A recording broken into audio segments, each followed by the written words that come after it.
Hello, and welcome back to Beyond the To-Do List. I'm your host, Eric Fisher, and this week I want to follow through on what I started last week, which is taking a step back to revisit 2 episodes from this past year about being human. And I know it's like, what is that about? Why does that matter? And basically, if you haven't gone back, I re-released a conversation I had with Gretchen Rubin. And the point of that was that productivity isn't about doing things.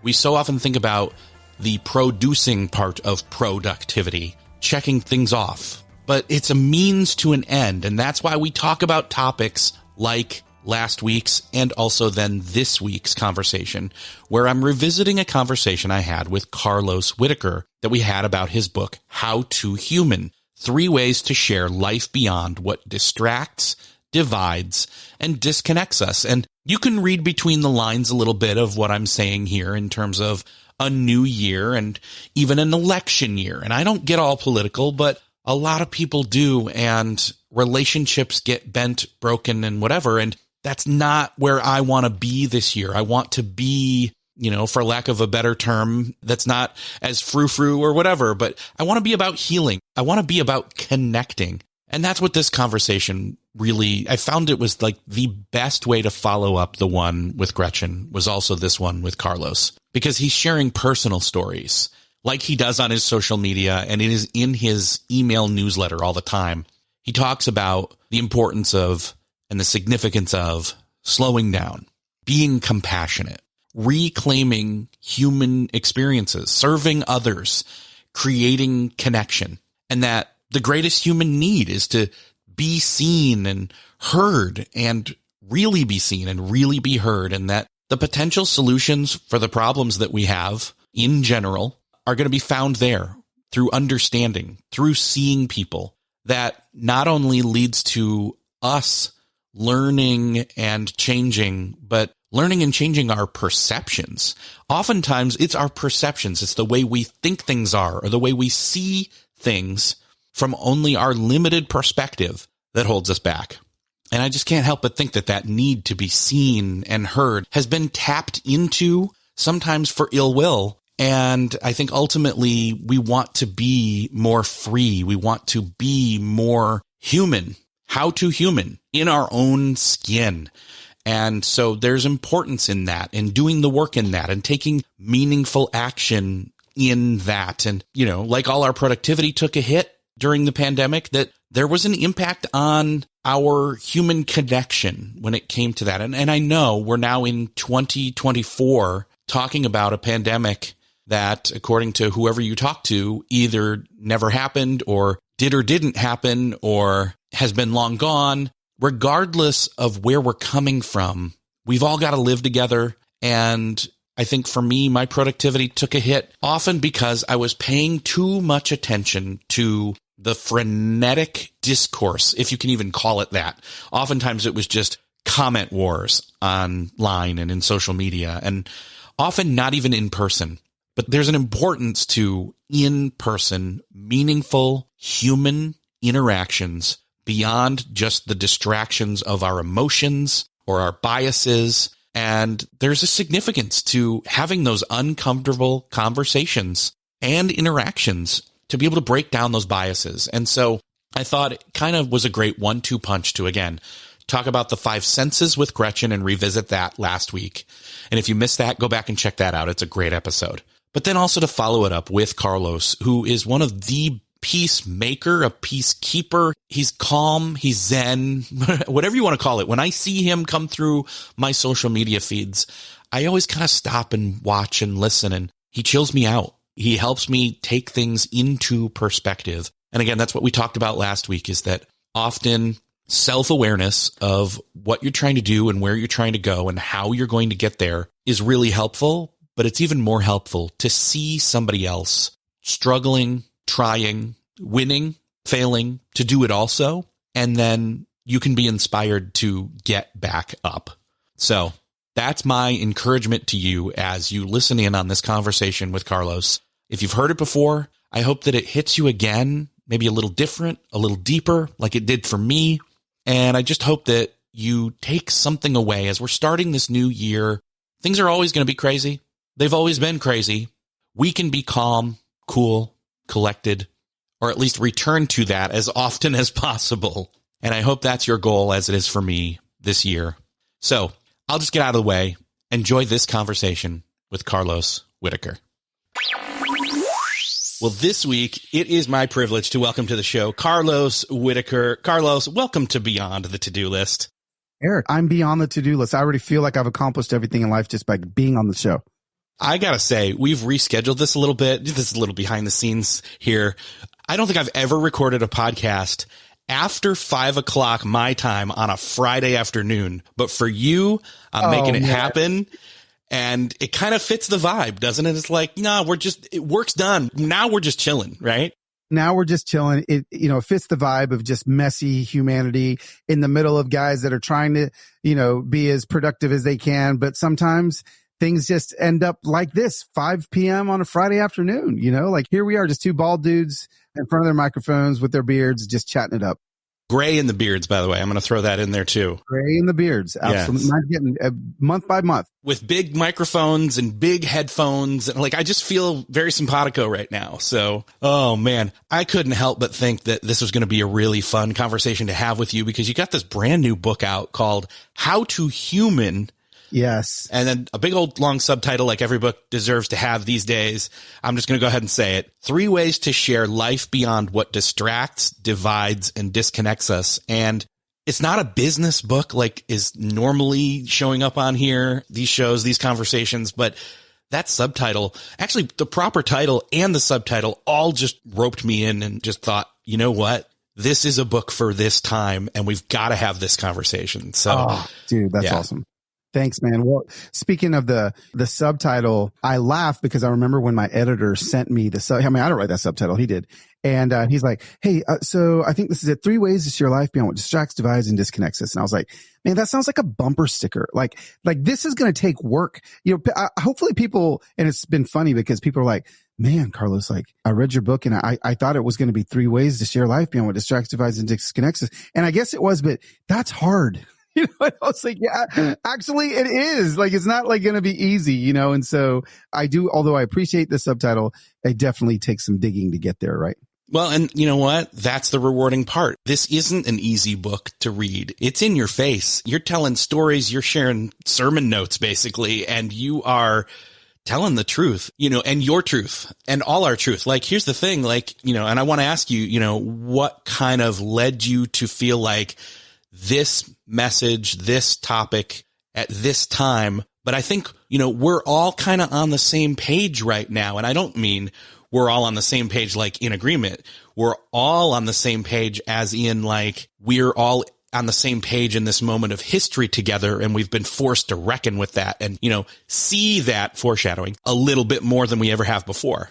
Absolutely. Gosh, man. And I share in the book that, if you even just say 2020 to anybody, there's a visceral reaction that just, it may show up in their face. It may just be the goosebumps on their arms. It just is almost a cuss word. Nobody, nobody wants to talk about it. You want to skip right over it or go way before it. And I just remember, I think during 2020, I was in the middle of having really messy, heavy, conversations about race and justice and all the things on my socials and on all the stages I spoke on. And so it was really heavy, but I remember being like, no, this is I got to fight for this justice and yada, yada, yada. And then I guess it was probably February of 2021. And that's when I was like, man, I'm tired. I'm tired of looking at other people like they are the enemy.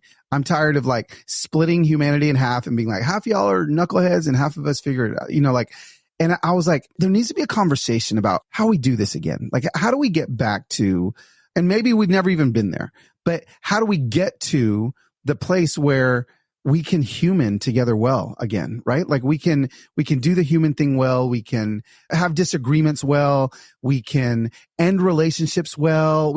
All the things that we weren't doing well for 2 straight years. I thought it was time for us to try to remember how to do it well again. So, I am in no way, shape, or form the expert on doing it well, but I did the work to where I think I uncovered some tools that can give us handlebars, maybe not even tools, handlebars on how we can really grab a hold of this thing and maybe try to recalibrate getting bumped off course a little bit the last few years. Yeah. I like that. I'm glad you kind of said, hey, not necessarily a getting back to, because I think that's part of the problem is we talk about all these past moments as like perfect embers in, it's frozen in ember. It's Jurassic Park. It was perfect then. And we have to get back to that. And we got to strive to that. And it's just like, you know what? Just keep turning the history pages back further. And you just see like, we were talking, in the past 3 years or since 2016 or since 2008 or, 9/11 and right. Pick a date. We've all been divided and yet at the same time, not as divided as we think we are. We can buy into narratives and, things we see, hear, believe, etc., and insulate ourselves with like-minded people and not see others. And we'll get to that. But yeah, living by algorithms, in other words, in a way. And we are like we've all it is now is we just have access to more information. I mean, that's literally the only difference, literally, where we just know more about each other than we ever maybe were even supposed to know. So, like even to simplify some of that, I think can bring some balm to our soul. Man, I'm glad you said that. It's not even just that we have more information and that we know more about each other. I think it's that we know more less important things about each other, right? We're not truly knowing somebody through a screen or through a touch screen or whatever. It can help. It gives us glimpses. They're snapshots, but like that's not having a real conversation. No, it's not. And it's actually not even having a conversation. I try to tell people all the time, like, I don't care if you go back 20 times in a comment section with somebody else. It's actually not a true conversation. Like a conversation, there has to be breath and you have to be able to like feel the wind in the other person's, coming out of their mouth in order for it to be a true conversation. Like it's not. So yeah, I think we fool ourselves into believing that, these 6 inches of LCD that we hold in our hands every day is truly being human. And it's just not. Yeah.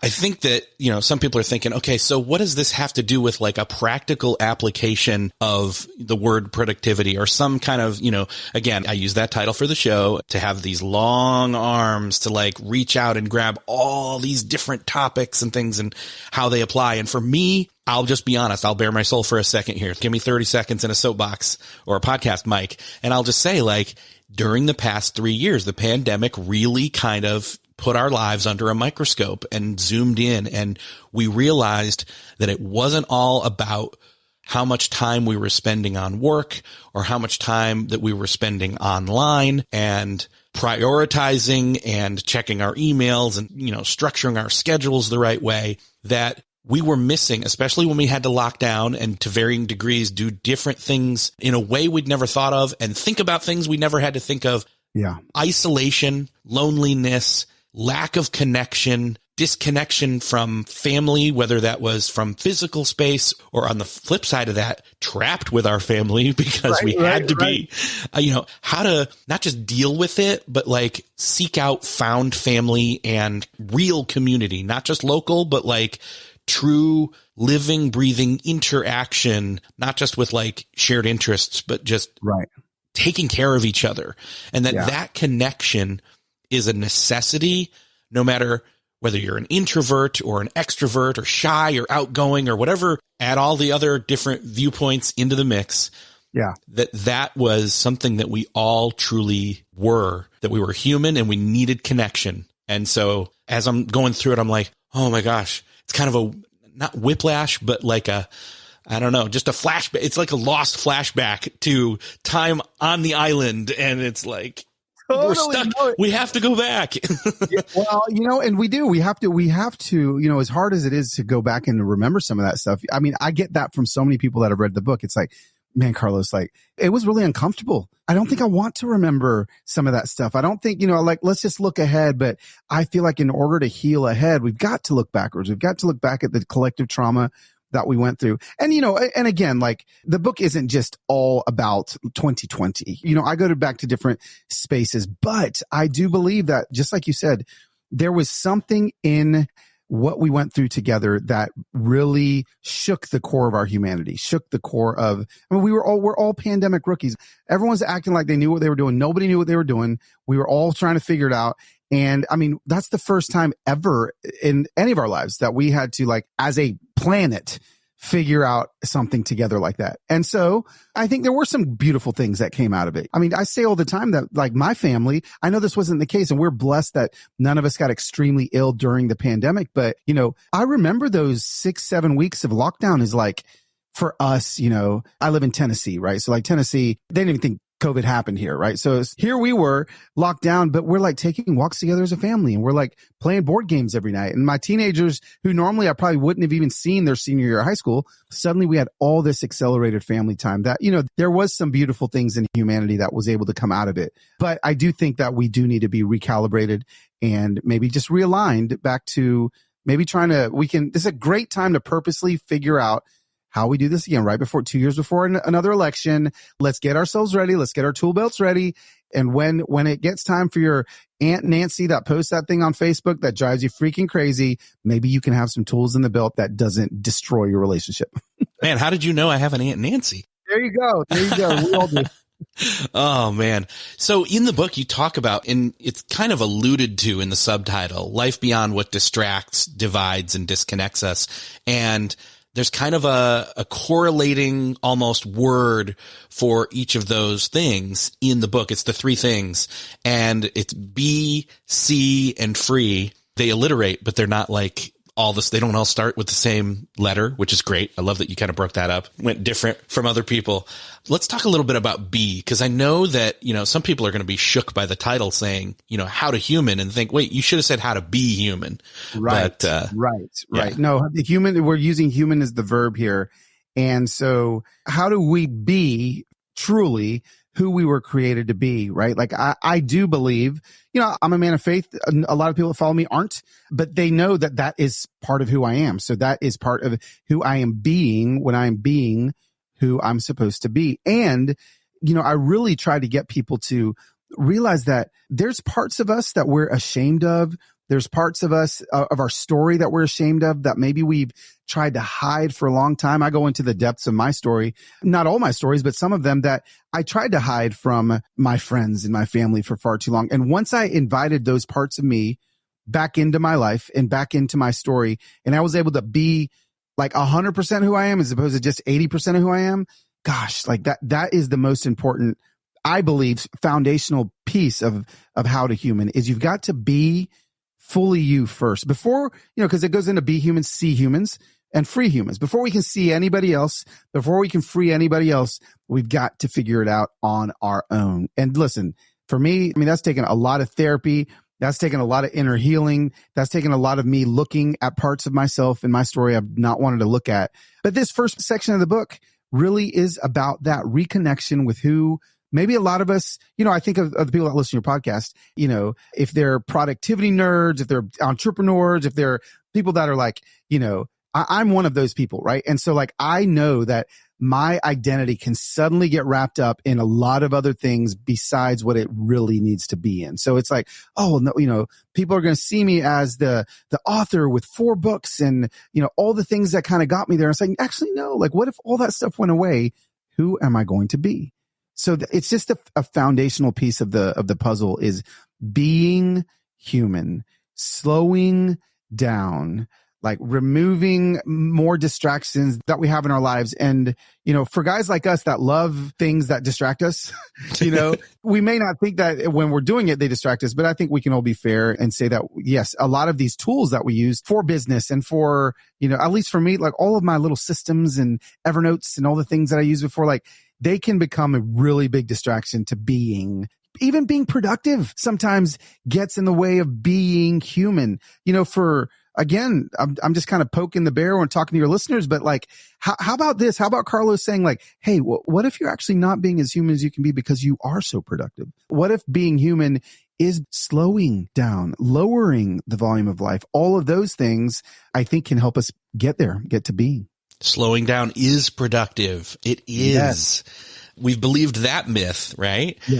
One of the things that, you know, I don't want to keep going back to pandemic time, but one of the things that I think really brought to a higher level of awareness out of the depths of our subconscious was this concept of being, because we're so wrapped up in doing instead of being. And we equate what we've done and what we do and, you know, who we're doing it with as our identity instead of who we really are and who we were made to be and who we're striving to dig deeper to that who we were made to be as we're on our journey, you know, and the slowing down starts to, oh, wait, I don't know that I like this part of me or that thing that happened to me, that trauma, that, you know, that story, that part of the journey. And I don't really want to think about that anymore. Can I scroll past that real quick on my phone? Right. Absolutely. You know, I went to this 7-day experiential therapy kind of treatment center in 2010 called Onsite. And we're all in groups of 12. It was 7 days. So every day we'd have like experiential kind of role playing therapy in our groups, right? We're all trying to work past issues in our lives. But one of the first things that they told us day one, so there was like 60 people in the week long thing. You're allowed to say your first name, but you're not allowed to say what you do. And I was like, oh, that's kind of interesting. Like, you know, so for 7 days, I'm in this room with Pam, Jack, John, and I know the depths of their secrets and stories. And like, we are like doing work on our inner child, but I didn't know what they did. And the reason why is because they said very specifically, just like you said, we don't want you to be a human doing. We want you to be a human being. And so many times when someone's like, hey, like, who are you? We say what we do. And it was just beautiful to get to know people like deeper than probably any of their closest friends do and not know a thing. So at the end of the week, we actually went around in a circle and we guessed what everybody else did. And so like, I thought like this lady, Connie, I thought she was like I'm not kidding you. I thought she was a New York socialite, like her story. And like, I was like, you are just filthy rich. You live in a penthouse. You're in New York. And she's like a librarian in like New Brunswick, Ohio. I just was like, oh my gosh. But isn't that so beautiful? Like we got to know like who they were, like be human. We got to see them for that. And, you know, anyway, I remembered that when you mentioned the doing versus the being thing. That's so awesome. Yeah. So ultimately the point I'm making here is that it's just, we've habitualized ourselves into overstimulation, whether that's, you know, constant TV watching or screen scrolling or, you know, and even during the day, we're looking at screens because we're like, well, I have to, it's my job. We justify it. I know you've done the math on this with the phone time. Like, what is it again? Like on an average of a week, it's like what? So I'm 7 to 8 hours a day on my phone because I say it's my job because I'm an Instagrammer, right? So I got to be making videos. And so that's 49 hours a week. That's 3 months a year. And if I live to be 79 years old, which hopefully I'll live longer than that, I will spend 9 years of my life staring at my phone. The average American spends 5.5 hours a day. So you're only going to spend 7 years of your life instead of 9. Okay, great job. Round of applause. I don't want to think of it in terms of years at the end of my life ever, but apparently it's going to happen, and that's not okay. That's not okay now. So on my deathbed, it's like, I wish I'd spent more time on anyway. On TikTok. Yeah. So here's the thing, talking about B, what are some of the ways? I mean, obviously self-discovery, self-acceptance, there are different ways to go about it. You know, we've had Ian Cron talk about the Enneagram on the show before, but self-awareness is great. But like, what are ways that we can be? You've broken those down into different chapters. Yeah. You know, like in there, you know, I talk about being compassion, right? So like, that's a piece that is, you know, it is difficult for a certain type of individual to feel like they've got, you know, a lot of compassion. But I feel like it's so important for us to do that, to literally like to be compassion. I think I actually have my book in front of me so I can remember my chapters, but I've got be love, be compassion, be you, be wonder. We've lost so much wonder in the day and age that we're at. And like, there's so much humanity in wonder, right? So, I mean, again, I don't know how old you are, but so I'm 49 years old and I just rewind back to my childhood in the 80s. And I think like, man, the wonder that I had is completely gone. Like I would wonder about, okay, so like Michael Jackson, like I just wondered, I don't know, like if someone were to say like, I don't know, where's Michael Jackson live? Nobody knew because we couldn't Google it, right? We just wondered, you know, we've forgotten how to wonder. You know, you think of, I don't know if I talk about it in this book or in my last book, but I just talk about like how we don't get lost anymore as humans. There used to be a day where I think that was actually part of the human condition to get lost and to find our way. Well, now we've got freaking Siri just telling us where to turn left, where to turn right. So another thing that I do on a weekly basis to be human, I don't put directions in. I look at a map on my phone before I go somewhere, and then I just try to remember and I get there. And it is so fun. And I'm like, oh my gosh, this is what it feels like to get lost. Wait, do I go north here? Do I go south? You know, and then like that is part of being human. And we've lost touch with those things. Remember MapQuest? We used to have to like print out directions like on a printer before we went somewhere. And then we're looking at the MapQuest as we're going. Those are the pieces of being human that I think we have to like intentionally go back to. I mean, again, more handlebars, real simple. I charge my phone in the living room now. And next to my bed, I bought this thing called an alarm clock. It's the craziest thing. You can order it on Amazon. All it does is plug into my wall and make a really annoying sound in the morning to wake me up, and it tells me the time. I don't like stare at it for 2 hours before I go to bed like I did my phone, right? So like, what are little things you can do to get back to being human again? Oh, there are so many different ways to jump into this being part of it in the book, but I definitely want to make sure we spend some time on the next one, which is see and seeing. I think there's a little bit of internal seeing in the B section for sure, but I think C is very much like an outward, like, okay, where am I and who am I with and what am I seeing? And I think that, this is one that really came to play. Again, back to the pandemic. This is one of those things where it's like, again, we were seeing through screens. We were seeing, unless we were immediately with people, we were seeing through lenses, basically. Yeah. And we were seeing through not only veils, but we were seeing through opinions, and we were seeing through our own biases. So suddenly we're seeing people really through, I mean, if you think about, if we go back to 2020, even though we're seeing people on screens, we're literally seeing people like through binoculars, right? Like, so like, if you ever try to see anything through binoculars, like if I like put some on right now and I looked at my neighbor's tree 2 houses down, if there's a squirrel on a branch and I see it right now without the binoculars, if I put on the binoculars, even though I'm looking the exact same place, it's going to take me 5 freaking minutes to find that squirrel with the binoculars on. Why? Well, because like, although you can see a lot closer with binoculars, it takes a long time to get there. And once I finally find the squirrel, if it jumps a foot to the left, dang it, I'm screwed now, right? And suddenly like I'm looking at, and that's how we were actually seeing people in 2020 through our phones, through these binoculars that we thought we were getting the whole picture, but it was really hard to do it. So what I try to do is help people in the book, like, hey, let's put down the binoculars.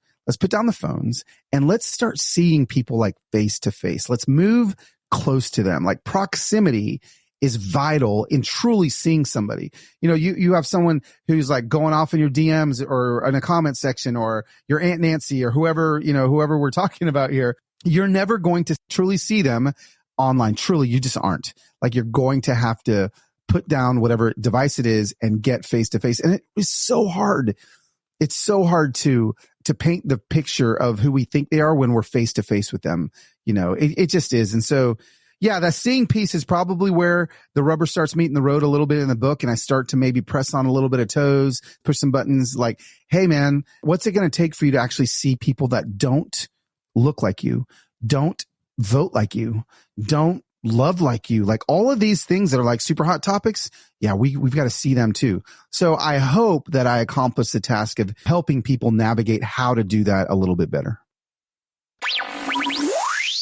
I think this is an appropriate time to bring up the saying that you've got where you don't stand on issues, you walk with people. And I've got to keep repeating that to myself because I try to human that way. I try to see that way. And I think there are things that come up where I just kind of knee jerk react to, and then I've got to really, no, wait, it doesn't matter. It doesn't matter if they think differently because one, I could change my mind. I hope I do, but like, it's a person. It's a person first and an opinion second. Yes. Yes. All of the compassion that we have inside of us is right on the other side of our opinions. The opinions get in the way of compassion so often. And the phrase that I say, and I learned it from a friend of mine named Mike Ashcroft. He's a pastor in South Carolina. I just remember he told me like 15 years ago, I said, where do you stand on this issue? He's like, I don't stand on issues, man. I walk with people. And I was like, whoa, wait a second. What does that mean? Like, how do you do that? And it just became the way that I wanted to live because I realized, just like you said, every single issue is actually a person.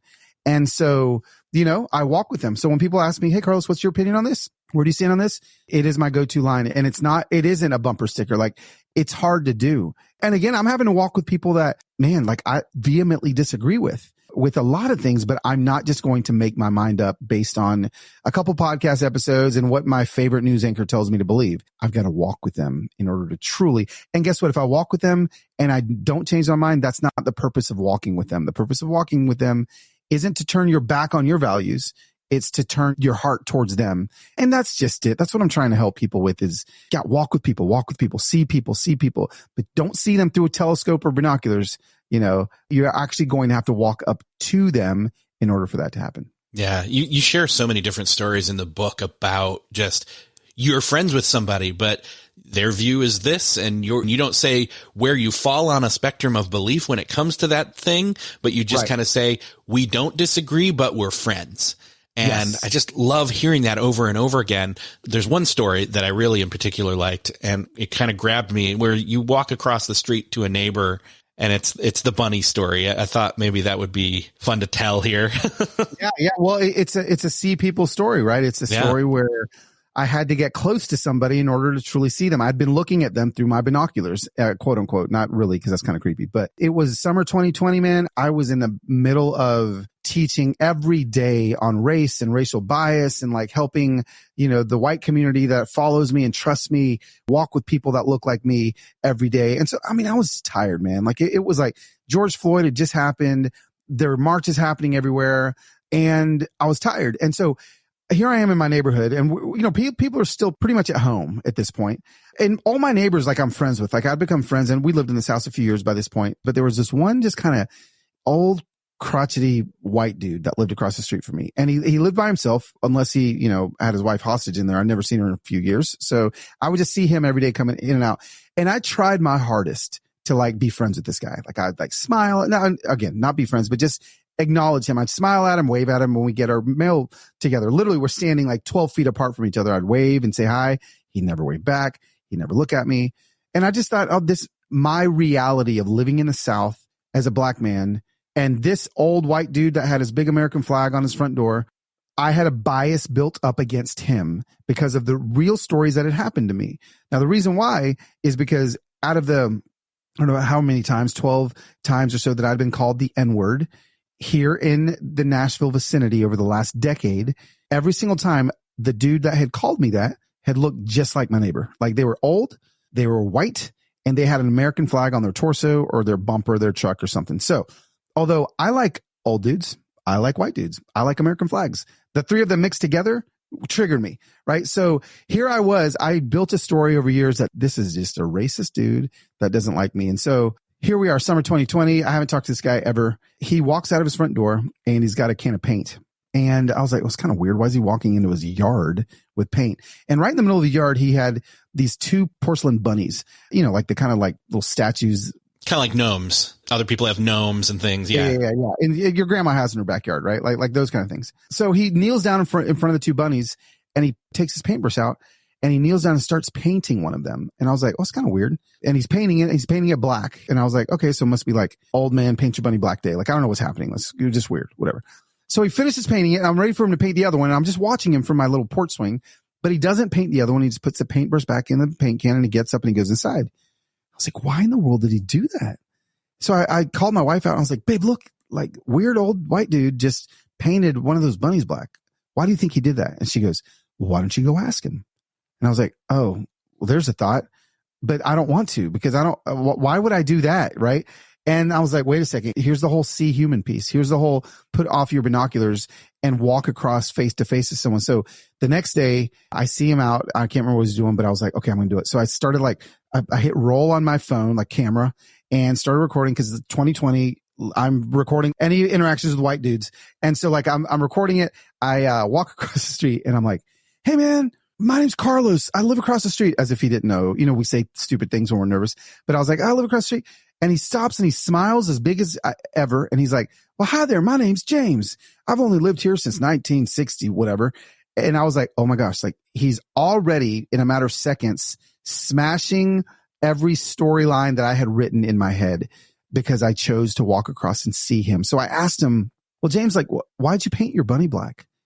And I'll just never forget. He's like, well, with everything that's going on in the country, my parents, they hired a black woman when I was a little kid. She was a servant and she taught me how to make my bed, brush my teeth, read and write. She taught me everything. And I can't imagine anyone thinking any differently about her than they do about me. So this is just kind of my way of softly saying what I believe and that your life matters. And I just remember, man, like my jaw was probably just gaping open, bugs probably in my mouth at this point. Cause I'm like, what just happened? Like everything I believed about this dude was completely wrong. And all it took was me walking 12 feet across the street. And I started to apply that to all parts of my life and just thinking, how many other people have I painted stories about that I haven't walked 12 feet to actually find out and see them, see who they are? So yeah, I mean, that was that story. It changed my life. You know, the video ended up going viral because I asked him the next morning. I was like, hey, so I just want to let you know, like I secretly recorded you while we were, you know, and I was like, I posted on my Instagram, and he's like, what's Instagram? And I was like, just some people that follow me. He's like, yeah. Well, the video like ended up going viral, and like he was on the news, and like we had all these like Inside Edition was here. He was like, dude, I'm just trying to live my best retired life. But it was awesome, man. And yeah, it's a great human story. That's awesome. I love hearing that story. I've heard you tell it a couple different times, and I'm thinking just, man, the way that I want to say this, the important thing isn't that, well, there's two important things. One is you got out of your comfort zone, which I know that's a trite kind of statement, but like you allowed yourself, you forced yourself even, dare I say, you listened to your wife. That can be uncomfortable. Yeah. You walked across the street because she said so. She brought up like, why don't you go ask him? And it's like, how dumb do we feel when we don't even think to like, well, that was obvious. Seriously. Yes. So one lesson is listen to your wife. Number two, go across the street and get uncomfortable and talk with people in proximity. Yes. But then the other piece is really just, you had this story in your head. This is John Acuff's Soundtracks book all over again. You had this story written, and you went over and you found out you were listening to the wrong song. Listening to the wrong song. I had the wrong record on the record player. It was all wrong. And it was actually more beautiful than I ever thought that the soundtrack was actually playing. If I would have just freaking walked across the street, I would have realized it, but I never did, you know? And so, yeah. And I want to also say this, like, I know that as easy as it is for me to tell that story, and as easy as it is for me to be like, just walk across the street, man, just 12 steps, like go see somebody. I know that it was 6 years of me living here before I did that. So like I know that it's not truly just something you can just do, but maybe it's going to be hearing this conversation with you and me for one of your listeners to go, okay, this was the push that I needed. I'm going to go do it. And then DM us and let us know like what soundtrack did change, what story did change, and how did you find a little bit of freedom because you saw somebody differently than you thought. It's the what about Bob baby steps to 4 o'clock. Anyway, C to serve is one of my favorite things in the C section, because I just can't help but think that like that, once you see people, you start seeing their needs. Yep. And even from a selfish, air quotes, selfish perspective, serving others just does this connection. It does your own soul good, but like it also, it's the same. And that's a byproduct. That's not the end goal. The end goal is just to like, look, there's connection. There's room to give, and it doesn't take you giving a lot for it to make a huge impact on somebody else. It doesn't take you giving a lot. It doesn't take you serving a lot. You know, it doesn't take a lot of time. Like, and yes, you know, when you see somebody else, we think, okay, because I try to do this all the time. Like, I'm like, okay, I want to see them so they feel seen, right? Obviously, that's the point. But when we do truly see somebody, like I did James, right? My neighbor across the street, like we're actually the ones that I feel like get the benefit out of it. So like when we do serve somebody else, there's like PhD studies that have been done about people that volunteer their time and that serve other people that show they're truly happier people than people that don't. And so like we actually get benefit from seeing people. Like we get some of that benefit. Yeah. You know, serving other people, whatever that may be, is everything that you're doing, is all of your skill sets that you have just to build your little kingdom, just to build your company, just to build your brand? Or are you giving some of that to other people that could use it? And I honestly believe like that's another great way to see people, is simply by serving them. Yeah. And the thing is like a lot of the times the people that are thrown, you say this in the book, by the way, so I'm just adopting your words, but like one of the things that people they throw the fit, they do the march. They're doing it to be seen, and not just from like a Instagram influencer type of, I want to be seen, here's me selfie, but like they want acknowledgement. They feel so unseen. And a lot of people tap into that, people feeling so unseen, to sway them. Yeah. Yeah. No, I mean, it is true. And, you know, I think it is the greatest need for a human is to be seen. And so, you look at any violence that has happened over the last, 2 or 3 years, and all of it started from somebody wanting to be seen, somebody wanting to be heard, and so just know that's how important it is. People riot, people storm buildings, people do all of these things because they don't feel seen. And I'm just telling you, the more we see people, the more we can circumvent, I think, a lot of the chaos that we're surrounded with.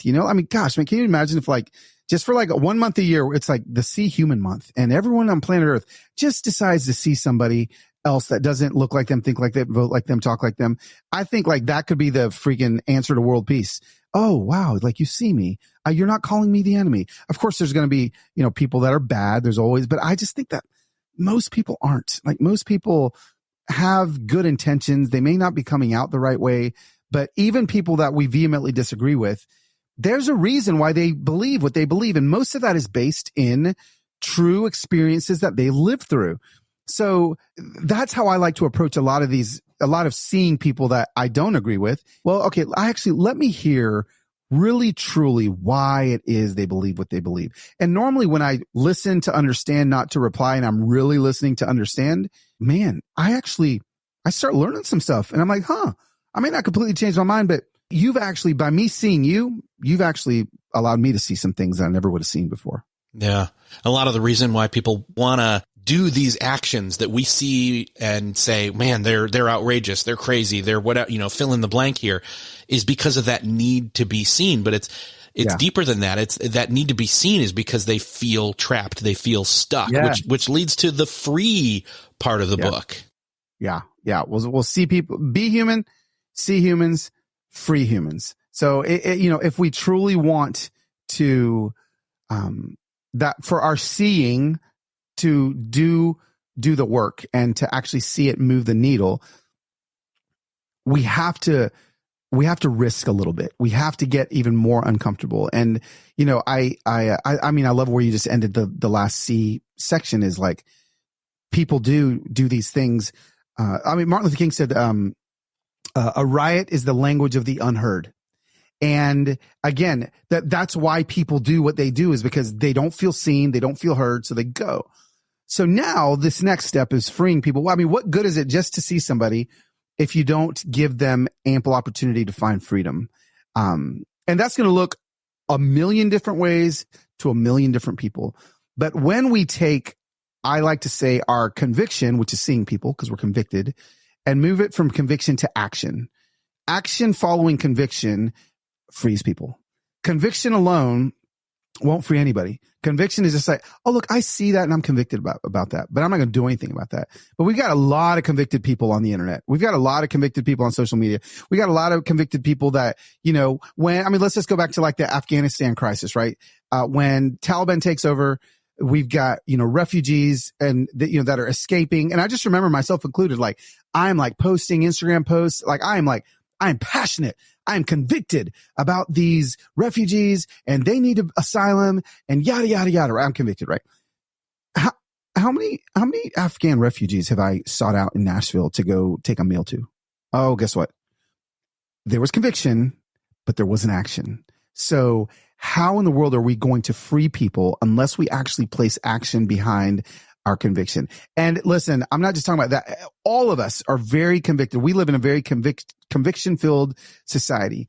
But in order to free somebody, man, we're going to have to do the work. We're going to have to really get uncomfortable. We're going to have to get even closer than just seeing somebody 1 foot away. Sometimes freeing them is going to take lifting them up, picking them up and moving them somewhere that they can't get on their own. And now we're talking about doing even more work. So that's why, I say, 3 ways to share life beyond what distracts, divides, and disconnects us. It's such a fluffy subtitle because it's no, man, I'm actually, I'm asking you to do some work. This is going to be difficult. Because I am asking us to free people that we vehemently disagree with, helping these people. This is where we've got to get back to, in order to, and we see it in moments of society. We see people freeing people.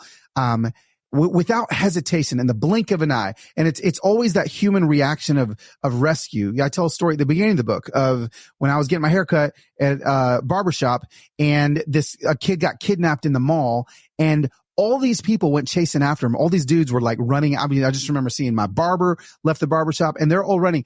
And, looking back, because I asked my mom to refresh my memory when I was writing the book about it, she was describing all of the men that chased this kidnapper. And when she was describing them, this is in the 80s in Georgia, like they all look completely different. There was like skinny white dudes. There's like big black dudes. There was some like Armenian guys. They were, and why I told that story is because nobody like held a meeting. Like, hey, like, who'd you vote for? Like, let's figure out, like where we stand on all these issues before we come together and chase after the kidnapper. No, they just did. It was a reaction. It was a reflex that just came out of them. And that's what I think we've got to get back to freeing people, is just doing it. Like stop the, let's figure out where we stand on issues and just run after the bad guys, right? Like let's just get back to the essence of our humanity, who we are. And I think that's, the beginning of how we can start to free people. Yeah. For some people, they don't necessarily know, like they're thinking, okay, well, what do I need to be freed from? Or who are these people I'm seeing? Again, they've not done enough seeing to see what some of these things are that these people need to be freed from, including ourselves. We ourselves need to be freed. We have, I feel like I've heard you say this at some point. And again, it kind of goes back to somewhat John Acuff's Soundtracks book mentality, where it's like, instead of saying I have depression, you say I'm in a season of depression. And there's a world of difference between the power of those words. Yeah. Yeah. Right. So, to John's soundtracks, I call them lies, agreements with lies that we play in our heads all the time. So yeah, I mean, gosh, the freedom that we ourselves can find first, of course, this is really going back to the B part. It's like, we've got to find the freedom in ourselves before we can free anybody else. And that is going to be, a lot of that stuff is a lot simpler than we think it is, right? And you're right. Like people saying like, yes, I have depression or I have anxiety. I'm like, you're literally claiming that and like making an agreement with that in your life. Instead, change your language. I'm going through a season of anxiety. I'm going through a season of depression, because a season has a beginning and a season has the end. And also finding truths that counteract the lies that you believe. And so, man, when you can even start helping other people do that, the Insta Familia, my Instagram following, we love to raise money. Like I do these flash giving blitzes for 24 hours, and it's crazy, dude. We raise hundreds of thousands of dollars and we give it away. And, we just gave these Waffle House workers, I don't know, $20,000 each. I can't remember. And so all of them suddenly found like, they feel seen, and they found a little bit of freedom. Like they're like, I think all of them probably felt like they had a lot more freedom, because, suddenly we gave them money and they could buy cars and they could move out of hotels and move into apartments. But here's the thing. In order for them to be truly free, it's actually going to take more work from me than just giving them money. Like now I've got to step into a relationship. Now I've got to be uncomfortable. Now I've got to be like, hey, we'll call her Alice. Hey, Alice, actually how about we save some money and we found a counselor and we work on some of these lies that you've been believing for a long time. The freeing piece is going to take more work than just the quick hits. Right. And so like, that's what you're talking about. It's like, we've got to find that freedom in ourselves, and then we're not going to be able to see anything but, oh my gosh, they're bound. How can we help all these people find freedom? You got to see them first, but then you can free them. Yeah. What are some of the other things that we need to be freed from, or others need to be free from? And what are some of those, like, again, I'm not trying to be all like, pat answers about it, but like it helps us to just kind of like, I'm trying to get at that, like, you didn't want to walk across the street. You were like, what's he painting that for? And then your wife says, pulls the light string, and it's, well, why don't you ask him? There are some obvious things like that in terms of freedom that we are so used to, again, habitualizing ourselves to be blind about. Yes. Yeah. I mean, gosh, holy cow. Like, I mean, let's not even go outside the scope of our own four walls that we live in, right? Like, I mean, like we can be thinking like, but neighbors across the street, how about the very people that you live with, your family members, whether it be your kids or your spouse or your parents, whatever it may be, like, how about pulling the blinders up on those relationships? Just starting there, I mean, even like I'm just feeling convicted myself. I'm like, man, like I think I've built up some bias against my 16-year-old boy because he drives me so freaking crazy. So it's like, actually, like I'm not seeing him truly fully. I'm just seeing him through a little piece, right? Like it's almost like I've heard this a few weeks ago and it kind of makes sense to me. Like say you're looking into a room outside of a house and you're only looking through one window. You can see everything. You can see everything in that room from that window, right? You've got your point of view. But there's another window looking into the same room, but you never look through that window. But one day you decide, I'm going to walk around the house, and you look in, and now you actually, oh my gosh, there's a clock on that wall. I couldn't see that clock. Oh my gosh, like I didn't know that brick was there. Oh my gosh, like I didn't know this was on the back of this sofa. And suddenly you're looking in the exact same room, but you're seeing everything completely different. And I think that we need to really do that in the relationships that we have. It's like, how can I look at this differently? How can I look at this, from a different point of view? Yeah, I think that's going to, give us some freedom and maybe give our family members some freedom. And then, yeah, we can work on, moving, to coworkers and to, other people that we work with in a professional level. But no, man, like I think the hardest thing to do is going to be starting like at square one with those people that you live with. Start there, and I think that's going to be super helpful. Yeah, man, there's so much more work to be done. And again, it's not an easy book it's an easy book to read. It's not an easy book to live with, I think is a better way to put it. Right. Oh yeah, man. Yeah. But it's worth it. It's worth it. It's rewarding. I mean, as I was going through it, I was telling my friend about it and I was just like, you're going to have to get this book. And he was like, okay. And so I guess I'm saying that to everybody that's listening right now too, right? I like that. But it's just out. Carlos, it's been awesome talking with you. I want to point people like, what are some of the best places? You're everywhere, but like, and you've even got your podcast, let's do the traditional. Okay. This conversation is winding down. Let's tell everybody where to continue the conversation. Yes, absolutely. Where I'm doing most of my conversating is either my podcast called Human Hope or my Instagram, Loswhit, Loswhit. That's where I'm talking every single day on Instagram. I'm trying to have these hard conversations in grace-filled ways. I've got my email list I'm trying to grow. Like we're all trying to grow our email list. What if Instagram blows up one day, and that's called the Mas Familia list. If you go to just my website, you can sign up for that. And every week on that, I tell people every week I'm sending like, 5 things that I'm taking our good buddy John's thing there. He does 5 ideas to chat about. I'm just doing a couple links of things that I love. And, so that's there too. And then Twitter, I'm there. I tell people Twitter and Instagram is like, when it comes to Carlos, it's like Dr. Jekyll and Mr. Hyde. Like I've got like Instagram, if you want to feel light and fluffy and you want me to love you. But at Twitter, if I get mad, I go over there. Like I get off Instagram and I, go complain. So nice. Yeah. Oh gosh. And then it'll all go away and we'll just go back to sitting out on the porch and having some sweet tea and having some conversations. Right. I love it. Awesome. Carlos, great talking with you. Thank you so much for being here. And I'll link up to all the things you just said in the show notes so everybody can find you and keep checking in and talking. Thanks, Eric. Appreciate it. So do you feel more human now, or at least on the path to learning how to human? I really like Carlos. I knew him a long time before ever finding out about this book and knew he did a podcast. I've seen him speak in person, I think at least once, maybe twice. He's got that chill Zen vibe. He's got energy, but also measuredness to him. And I really admire that. And I hope that you can see why I wanted to revisit this conversation. As I was talking about last week in the conversation with Gretchen Rubin, traditional productivity advice, or whatever you want to call it, says close the year out strong, kick off the new year strong, and hustle and power through. And I'm making wild gestures here that you can't see, but I hate all that stuff. I really do. As a air quotes productivity expert, that's not how I think things should be. I'm very much like my friend Mike Vardy, who starts his new year earlier and not at the calendar flip. But that ultimately, this is all about self-awareness. It's about knowing yourself and being in your own skin. And that's kind of what last week's episode was about. So again, if you missed that, go revisit that. But this one is more about